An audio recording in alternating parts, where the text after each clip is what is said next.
వక్స్ బోర్డులో యా విధంగా ఉందో అదే విధంగా ఉండాలా.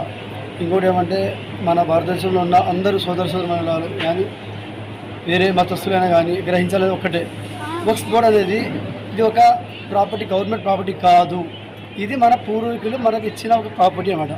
ఉదాహరణకు నేనే ఉన్నాను, నాకు ఏమైనా 100 ఎకరాలు 50 ఎకరాలు ఉంటే నేను చనిపోయేటప్పుడు మన సోదరుల కోసం వస్తు చేశాను. అదే విధంగా వచ్చిన ఆస్తి అనమాట. కాబట్టి ప్రతి ఒక్క సోదరులు కానీ దీన్ని గ్రహించాలా.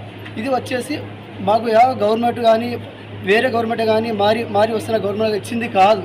మన పూర్వీకులు మాకు ఇచ్చిన ఒక వస్తువు చేసిపోయినారు. మన వచ్చే జనరేషన్కి కాపాడుకోవాలని మేమందరం బాధ్యతలు అవుతాము. కాబట్టి వేరే ఇతర మతస్థులు కానీ గ్రహించాలా, ఇది మాకు గవర్నమెంట్ సొత్తు కాదు. మన పెద్దలు మాకు వస్తువు చేసి ఇచ్చిన స్థలం కాబట్టి మీరు కానీ మాకు అన్ని విధాలుగా సహకరించాలి. కాబట్టి ఇంతకుముందు ఎట్లా ఉందో అదే విధంగా కానీ అట్లే కావాలి. ఇప్పుడు మన గవర్నమెంట్ కానీ దీని గురించి చర్యలు తొందరగా తీసుకొని ఇది వెంటనే రద్దు చేయాలి మేము అందరూ కోరుకుంటున్నాము.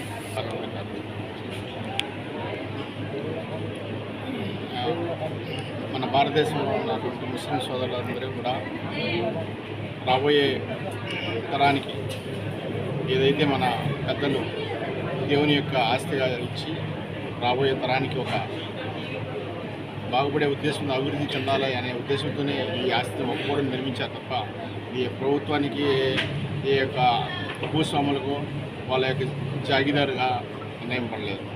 ఈ వక్ఫ్ అనేది ఇది ఒక మతానికి సంబంధించింది కాదు. అలాగే దేవాదాయ శాఖల్లో ఉన్నాయి, క్రిస్టియన్ మతస్థుల్లో ఉన్నాయి, అన్ని మతాల్లో కూడా ఇలాంటి భూములు ఆస్తులు అనేవి తయారు చేసి ఇచ్చిపోయినారు మన పెద్దలు అన్నమాట. కాబట్టి మన భారతదేశంలో మన ఆస్తిని మనం కాపాడుకోవాలా, ప్రతి ఒక్కరూ ఇది గ్రహించాలని ఈ ప్రభుత్వాలకు సూటిగా చెప్తున్నాము.